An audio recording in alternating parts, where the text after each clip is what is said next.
Jordan Reed is one of our NFL draft analysts, and he released a mock draft Tuesday morning. He has both Fernando Mendoza and Dante Moore being selected with the first 2 picks in the 2026 draft. Moore, right now, projected to go second to the Jets. Back here on First Take, hello, Swagu. Would Dante Moore be better off staying at Oregon or being selected by the Jets? You play this game usually to go to the NFL. And I know we get caught up sitting in these seats with these nice-ass suits on and in the air condition, talking about, well, that ain't the greatest situation. These kids grow up with a dream to play in the league.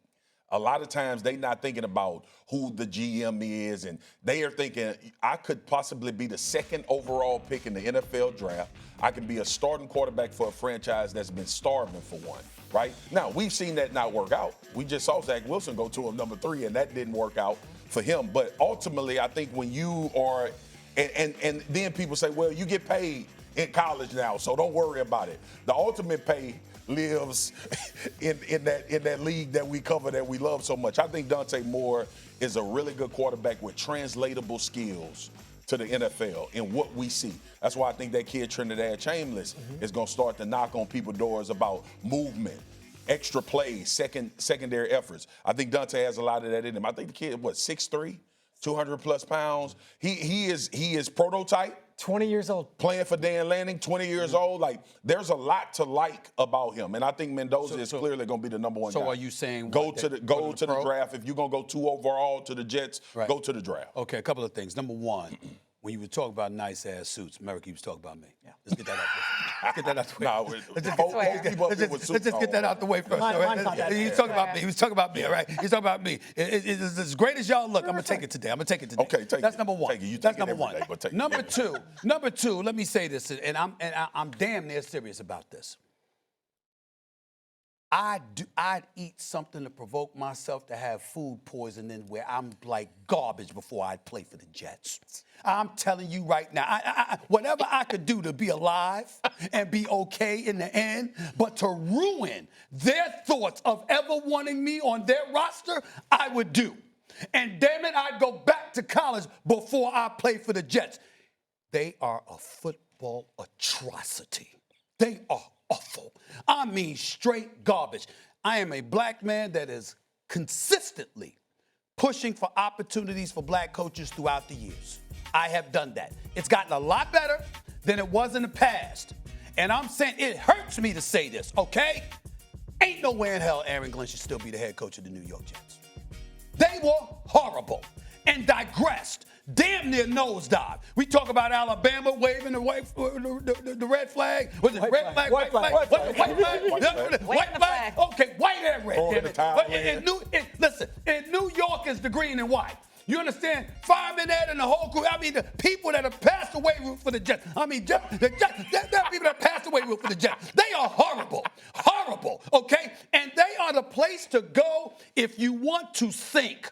If you want to dissipate, if you want to just rot away, they are horrible. I wouldn't listen, if I was a parent, my child wouldn't even go to the draft. I'm not playing. I'm not playing. You cannot. And then Woody Johnson comes in there, right? First of all, he had no business being some ambassador to the UK. But as bad as that was, he should go back. He should go back. He's called Trump administration, go back to UK. We don't want to see him in New York. He's horrible. Woody Johnson's horrible, okay? You go up there and you fire Robert Saleh, all right? You alienate Aaron Rodgers, and we get that because, damn it, Nathaniel Hackett shouldn't even been on the damn roster as the offensive coordinator. We know that, okay? Got all of that, all right? Then you go out there and you hire this man. You have the kind of year that you had. You had the kind of month you had. Aaron Glenn had 41 interceptions in his career. 6 pick sixes. And he was a defensive coordinator in Detroit. And this man's defense didn't record 1 interception the entire year. The only team in the NFL history to have done that. That's on him. We saw the Detroit Pistons. Who was the offensive coordinator? Detroit Lions. Who was the offensive coordinator? It was Ben Johnson. So really, was it because of you and that defense, or was it because of Ben Johnson and what he was doing in concert with Dan Campbell? Okay, it was your ass. It was you. The bottom line is this. I don't wish him. I want the man to have a job. I want him to be employed, just not as a head coach for the New York Jets. The fact that you said with a straight face after this season, we going to keep this man as a coach. Shows me that Woody Johnson don't know what the hell he's doing. I'm not letting my child, if he was my brother, I wouldn't let him. If he was my nephew, I wouldn't let him. I don't give a damn what it is. If you got to poison his food, if you got to do something to prevent him from being a New York Jet, you do it. Guy.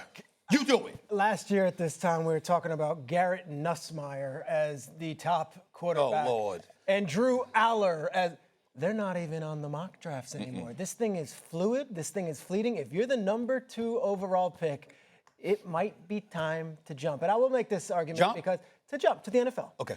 I don't know where else we're jumping. No, I'm sorry. I didn't know. My bad. Also say this in defense. No, please. Oh, boy. Of the New York Jets situation.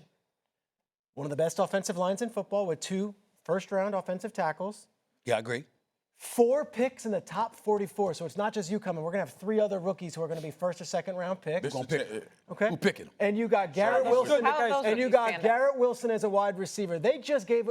Look, I'll be honest with you. The team that I saw play Buffalo on Sunday, there might be 10 NFL players on that roster for the Jets. Yep. I'm with you. They weren't even competitive. It was a horrible, horrible team.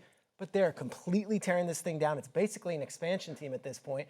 Aaron Glenn or not, if you're the number 2 overall pick, you come in here, you could be the next great hope. There's been so many that have failed, but maybe you're the guy and you are a king in this city. Are we so sure that Dante Moore is this good? No. Really? No. That's my point. I know Mendoza's good. No. Mendoza's going to be a good NFL quarterback. Will he be great? He's going to be good. We know that. What makes us think that Dante Moore didn't do anything against Texas Tech? Their defense scored 1 touchdown. Texas Tech's got good defense. Or Indiana the last time they played. Oh, that's right. He didn't play well against Indiana either. Now, listen, I see some things that are transferable. You're making, scrambles, moves well, finds the, goes off the first progression. I get all that. But are you convinced? Can I see a little more before I make him the second pick in the draft? How about if the guy stinks on Friday night? Man, dog, I'm not drafting him. That could be. So that's my point. I'm just Short of Jesus Stephen A. and divine intervention. You don't want him going to the Jets. I don't think the Jets are the way to go. Okay, but you don't get the choice if you enter the draft. All right?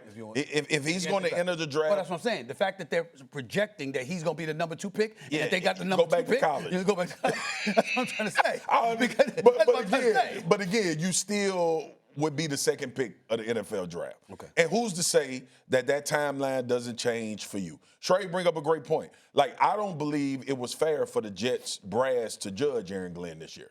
That team had a wholesale at the trade deadline because they acknowledged. So I'm wrong about Aaron Glenn?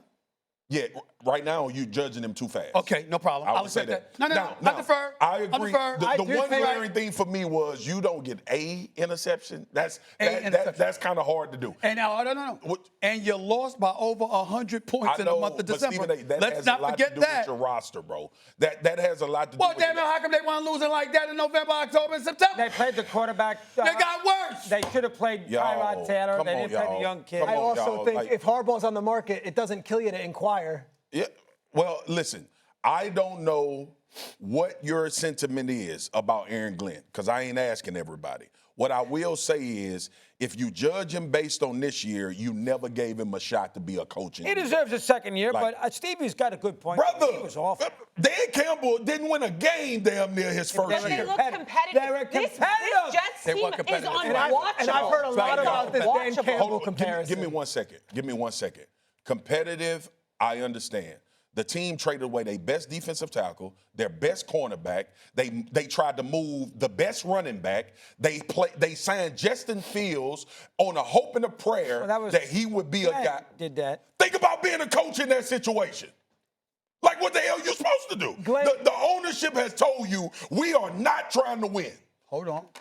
Wait, I'm not making it about Aaron Glenn. What you think the players thought when Quentin Williams got traded? What you think the players thought when the best cornerback on our team gets traded away? You're missing something. What I'm missing? Because y'all talking about they didn't compete. The ownership was telling them don't compete. The ownership wasn't saying don't compete. The ownership was saying we see your definition of competition. It ain't good enough, so we might as well get rid of these dudes. There's a difference. There's a difference. Stephen A., let me tell you something, brother. If I'm playing for a football team, I'm the guy that played in the locker room, and you trade away 3 to 4 of our best players in the middle of the season, I ain't super motivated to go play football for you. Okay. That is a human responds to seeing dudes walk out of the door. Bro, let me tell y'all something, and you know this, right? Quentin Williams was beloved on this football Amazing. team. They could not believe he got traded. Now, Quentin is like a little brother to me. I know that Quentin is looking forward to a new situation in a better, but his brother was the linebacker on the same team. Like, again, I think Aaron Glenn was in an impossible situation. I'll say that. Okay, fine. I just found them to be so unwatchable the end of the were. year. They didn't even look like they were trying. I'm like, don't these guys want contracts? I don't understand what's you know happening. what else was unwatchable? What? The Bengals until Joe Burrow got back.